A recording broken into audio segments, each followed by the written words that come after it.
Yo, what's going on YouTube? It is your boy GZTV. We are back with another video, and today we are talking about the 36th overall episode of the HBO original series, The Sopranos. This is the 10th of the show's third season. I'm not sure how many episodes are in the season. I gotta assume it's like 12 or 13. This is the last Sopranos episode we're gonna watch for probably like 3 or 4 days, and I'm not sure how much I'm gonna get done this weekend. I don't know if I'll even have any videos on Saturday because I think I'm going to meet my parents Friday. So I don't know. We'll have to see. Um, I think Saturday we'll just take the day off pretty much. So yeah, obviously I'm a little busy, and again the Drake concert's coming up, so that should be really good content for you guys. But let's get into this. So yeah, we're gonna just make a whole blob episode pretty much. Let's get it. So getting into kind of what happened, and there's not too much going on in this episode. It's just a lot of psychological warfare. So Tony is on the Asbury Park boardwalk where he is going to meet Paulie, which is a pretty popular spot on the show, obviously, and it brings back a lot of memories. It's nostalgic, good or bad, you know. So while waiting, he remembers another meeting there 5 years ago in 1995 with Pussy and Jackie Aprile Sr. So yeah, obviously two guys that aren't around anymore, so it's making him kind of yearn those times. So at the time, there was a dispute between Jackie and Junior, and Pussy had been in Boca Raton, Florida, arranging a sit down. Yeah, I don't know. This definitely didn't happen on the show. They're just kind of giving us a flashback to give us an idea of kind of what the show looked like before it actually the storyline took place. Like it's like a prelude almost, mini prelude. So, however, Pussy did not go to the sit down, and Tony thinks that was when the FBI flipped him. He believes they had him wear a wire when he dressed up as Santa, and he comes to kind of these revelations. It's like, oh, that's why he walked in here with the suit on, because he had a wire underneath it. So now things are starting to make sense. The pieces of the puzzle are starting to kind of get together. So, now they need a new Santa, and Bobby is compelled to play the part. He's shy, unhappy, and gouch, but he's perfect. He's a big dude. He's got the belly. He's got the height a little bit. It's perfect. You know, they have like a little Christmas party thing every year for the kids, so that's cool. They at least do something good for their community. Um, yeah. So when Tony is visiting Janice, she starts complaining about a pain in her wrist, which might need an operation caused by the Russian thug who came to take back Svetlana's prosthetic leg. I mean, we tried to warn her, don't mess with these Russians, man. They do not fuck around at all. So, and yeah, this should be a pretty short episode. I mean, this is a pretty concise episode, and there's nothing really much to talk about. So Tony obtains his name and place of work, and he and Furio beat him up and throw him through the glass window of a store's Christmas display. Some of this is a little blurry. I don't know if I remember this too much. But yeah, obviously Furio is always down for the job. Though badly shaken at first when he sees on TV what Tony has done, Janice is also grateful and immediately wants to write a song about brotherhood to show her appreciation towards Tony.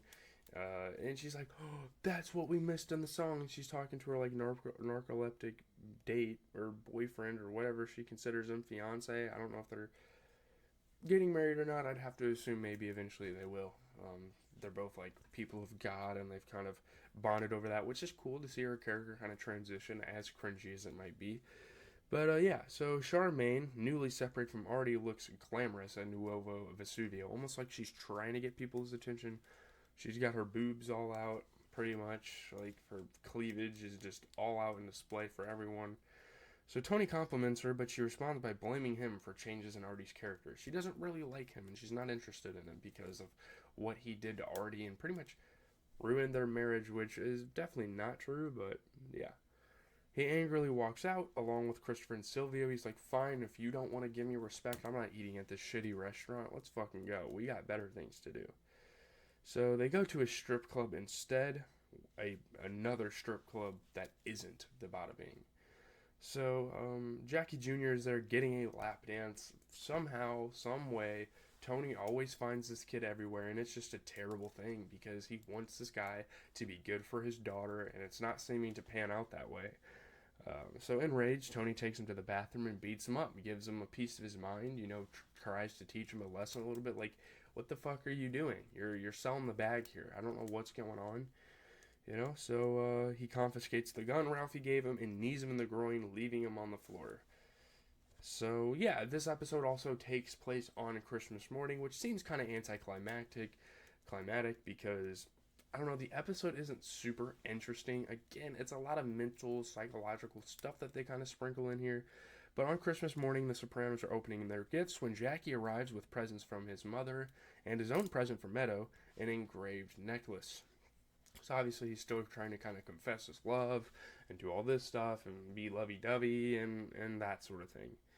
So she ostentatiously embraces and kisses him, which he glances at Tony, knowing what happened previously. He's still a bit uneasy about this relationship with Meadow now, because anything wrong he does, which he's going to fuck up again somewhere, I mean, he can't help it. He wants to live the lifestyle. He yearns for stuff like this.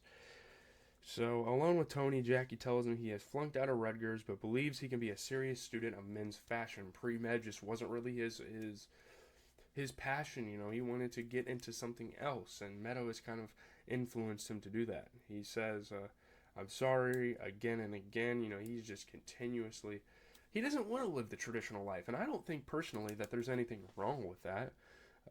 Tony says, I haven't decided what to do with you, and I mean, maybe that's going to be kind of a developing storyline for the season. Like, is Tony going to punish him? Like, how mad is he going to be?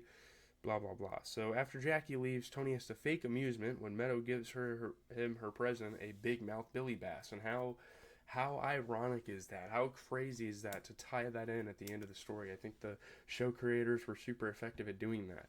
The whole thing with Paulie and the talking fish vision and all this stuff. It's just a mental weight on Tony because, yeah, Paulie was a rat, and yeah, he knows he did the right thing, but at the same time, he feels like really bad about it, and feels like he misses his friend as bad as, yeah, I don't know. So the episode's title is taken from a verse of the Christmas Carol, God Rest Ye Merry Gentlemen. So yeah, obviously Christmas references to save us all from Satan's power. Cultural references, they talk about the Grinch. O.J. Simpson's trial was on television. It was pretty cool.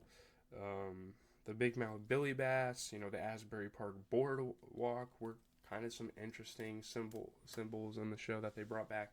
But anyways, leave a like, comment, subscribe. I got to get these together. I'm going to finish this movie that I was watching. It's like an hour and 5 minutes. I don't know if you've heard of it. It's a 2020 movie called Host.